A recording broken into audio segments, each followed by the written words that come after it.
Assalamualaikum warahmatullahi wabarakatuh.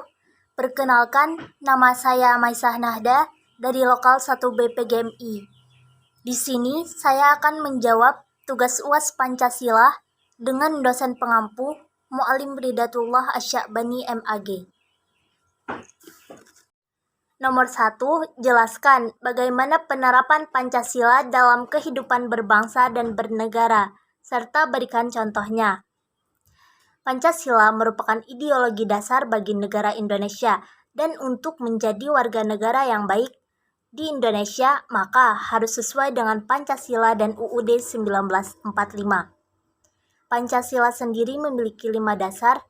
Yang pertama, ketuhanan yang Maha Esa. Maksudnya, warga negara Indonesia harus memahami akan pentingnya agama sebagai pondasi awal sikap warga negara kepada Tuhannya, sehingga itu akan memunculkan sikap toleransi antar umat beragama dan saling hormat menghormati antara agama yang satu dengan agama yang lain.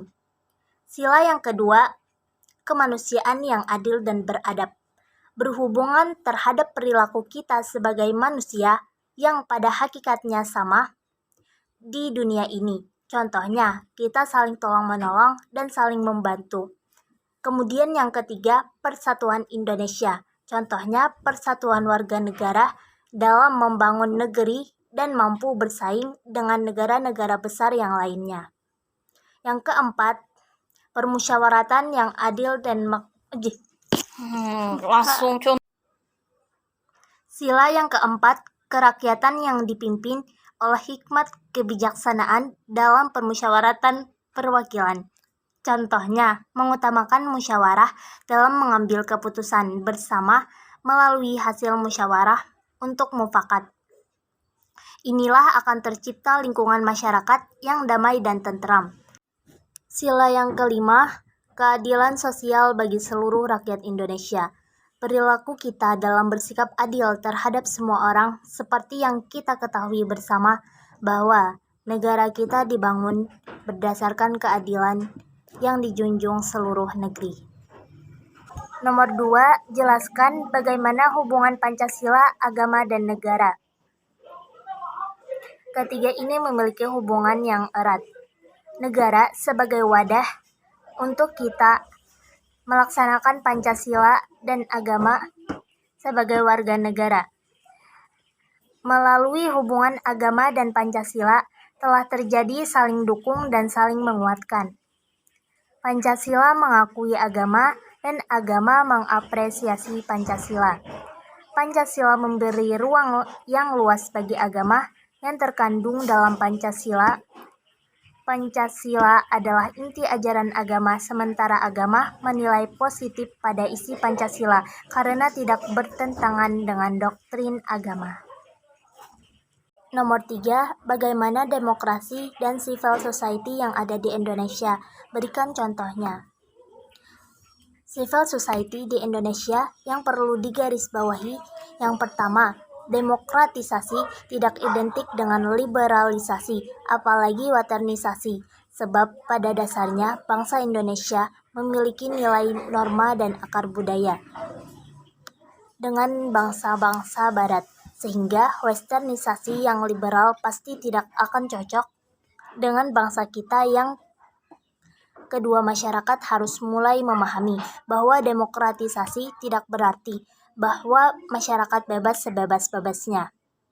Yang ketiga, demokratisasi tidak mesti pemungutan suara. Nomor 4, apa yang dimaksud dengan Pancasila sebagai dasar pendidikan nasional dan pengembangan ilmu, serta berikan contohnya. Pancasila sebagai dasar pendidikan nasional di Indonesia bersifat multikultural. Sistem pendidikan nasional di Indonesia yang berlatar belakang plural harus dapat memahami bahwa manusia beraneka ragam, hendaknya saling memahami, menghargai, menerima, kerjasama dengan peraturan yang adil dan proporsional. Contoh, peningkatan angka partisipasi belajar anak usia sekolah pada semua jenjang sekolah. Kemudian, Pancasila sebagai dasar pengembangan ilmu memiliki arti bahwa kelima nilai dasar Pancasila itu sendiri merupakan pedoman dalam pengembangan ilmu pengetahuan dan teknologi. Contohnya, Pancasila dijadikan sumber motivasi serta dijadikan dasar dalam pengembangan iptek. Nomor 5, berikan contoh HAM dalam Pancasila.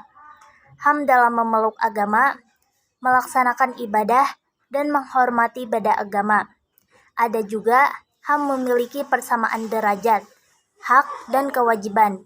Ada juga HAM untuk hidup merdeka, mempunyai martabat, dan hak-hak yang sama. Nomor 6, jelaskan tantangan dan peluang Pancasila di masa yang akan datang, dan berikan contohnya. Perkembangan teknologi ternyata menjadi penghambat untuk anak-anak muda. Akibatnya, tidak seimbang antara perilaku milenial dengan penerapan Pancasila seperti gotong royong yang kini mulai memudar seiring berjalannya waktu. Maka, mengantisipasinya dengan menerapkan pendidikan agama lebih dalam kepada anak-anak muda Indonesia untuk membangun semangat Pancasila, menumbuhkan nasionalisme, mencintai produk dalam negeri, dan selektif terhadap pengaruh globalisasi politik, ekonomi, budaya, dan bangsa.